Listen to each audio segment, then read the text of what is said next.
আসসালামু আলাইকুম। কেমন আছেন সবাই? আশা করি সবাই সুস্থ আছেন এবং ভালো আছেন। আমিও ভালো আছি আলহামদুলিল্লাহ। তো চলে আসলাম অনেকদিন পরে নতুন একটি ব্লগ নিয়ে। আজকে আমি অনেকদিন পর রান্না করব মাটির চুলায়। যেহেতু এতদিন রান্না করা হয়নি, তাই মাটির চুলার অবস্থাটাও প্রচুর খারাপ। লেপা হয়নি, যত্নে না থাকলে তো কোনো কিছুই ঠিক থাকে না। তো এখন আমি প্রথমে চুলাটা লেপে নেব, এর জন্য কিছুটা মাটি গুঁড়ো করে নেব আমি।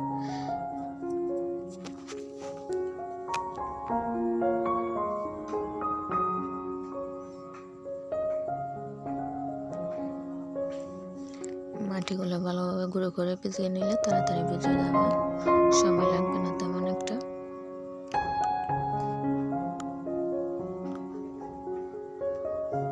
আর এই মাটিগুলো দিয়ে চুলা লেপলে দেখতে কিন্তু অনেক সুন্দর হয়, একদম সিমেন্টের চুলার মতো হয়ে যায়।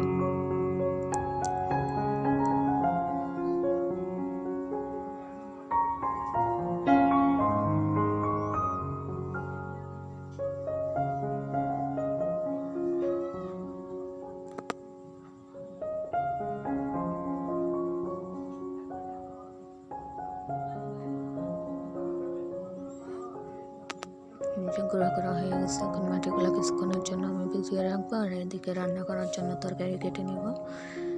যেগুলো হচ্ছে সবগুলো আমাদের ক্ষেতের সবজি, লাউ, টমেটো, কাঁচামরিচ সব। আর আজকে আমি রুই মাছ আর কাতলা মাছ দিয়ে লাউ রান্না করব। মাছটাও কিন্তু আমাদের পুকুরে, যেহেতু সবজি ক্ষেতটা একটু দূরে, তাই তেমন একটা শেয়ার করা হয় না আপনাদের সাথে।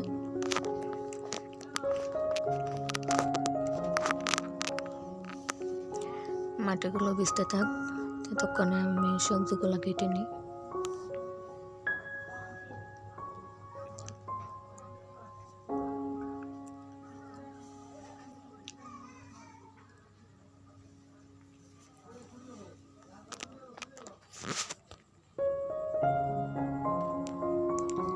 আমার সবজিগুলো কাটা শেষ, আর এদিকেও মাটিগুলো ভিজে গেছে, একদম নরম হয়ে গেছে।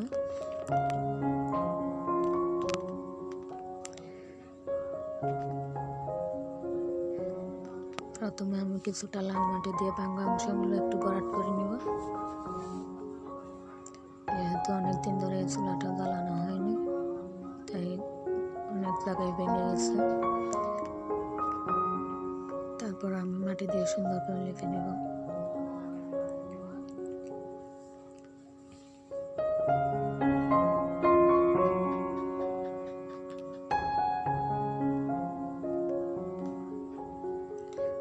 চুলাটা লেপা হয়ে গেছে প্রায়। আর এইদিকে রান্না করার জন্য নিয়ে নিলাম, যেহেতু দুপুরবেলা হয়ে গেছে, লাঞ্চের টাইম হয়ে আসতেছে।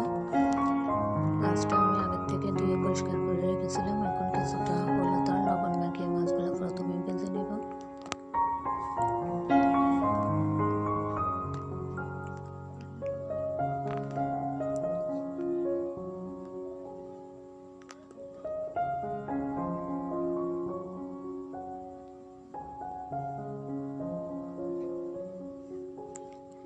প্রথমে আমি মাছগুলো ভেজে নিচ্ছি।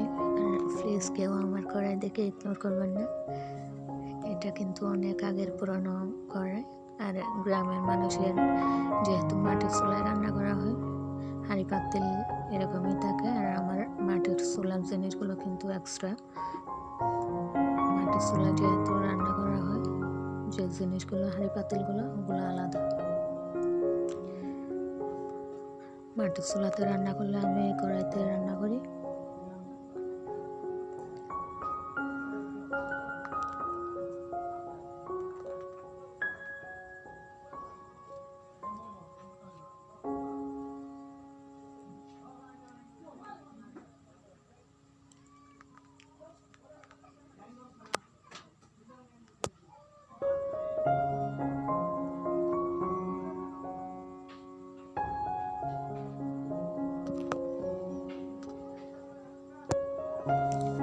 আমার মাছগুলো প্রায় রান্না করা শেষ, এখন আমি লাউটা রান্না করে নিব।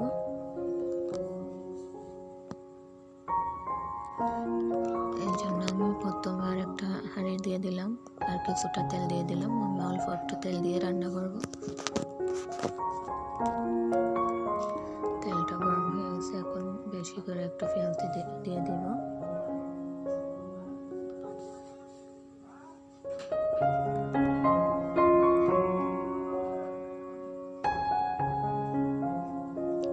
পেঁয়াজটা আমি ভালোভাবে ভেজে নিব।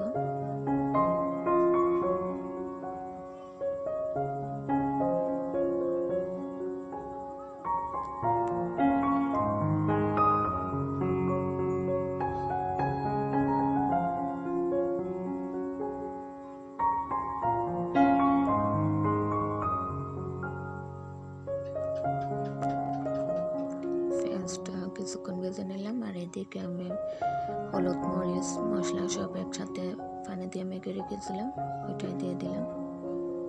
এখন এটা আমি অল্প একটু পানি দিয়ে কিছুক্ষণ কষিয়ে নিব।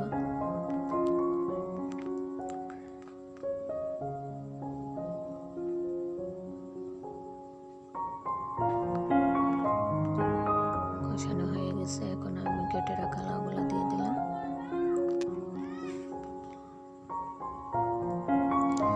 যেহেতু আমার চুলাটা বাইরে আর চারিদিকে অনেক গাছপালাতে পাতা লাকড়ি সব ছড়িয়ে ছিটে আছে,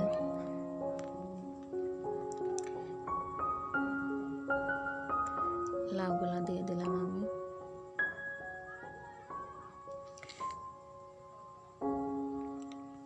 কিছুক্ষণ কষিয়ে আমি পরিমাণ মতো জল দিয়ে দিব।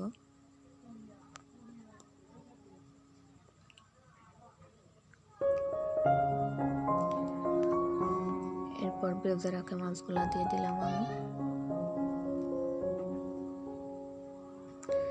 যেহেতু তরকারি দিয়ে রান্না করবো তাই আমি বেশি মাছ নিলাম না, কয়েক পিস নিয়ে নিলাম।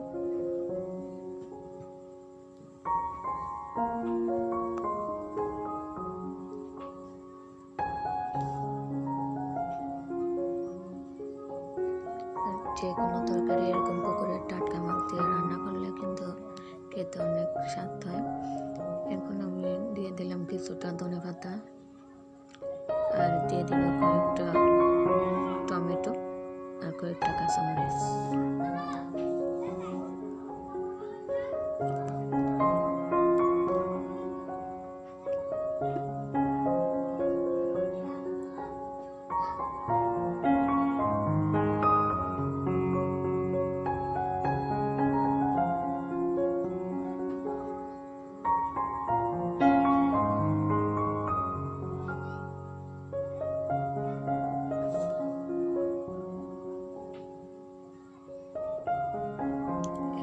উপর থেকে আর একটু গরম মশলা অ্যাড করে নেব।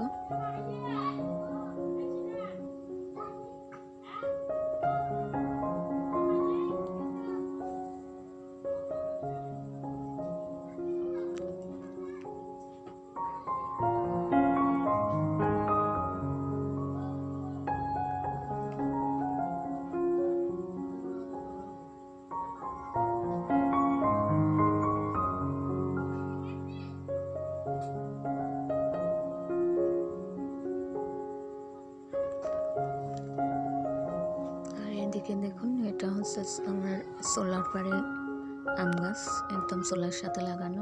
এই গাছটাতে নতুন বছর আম ধরছে।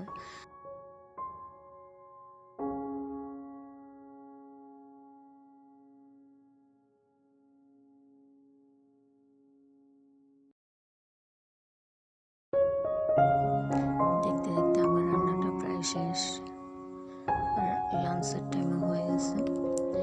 এখন আমি লাঞ্চের জন্য নিয়ে নিলাম এখানে বরবটি ভর্তা আর মাছ দিয়ে লাউ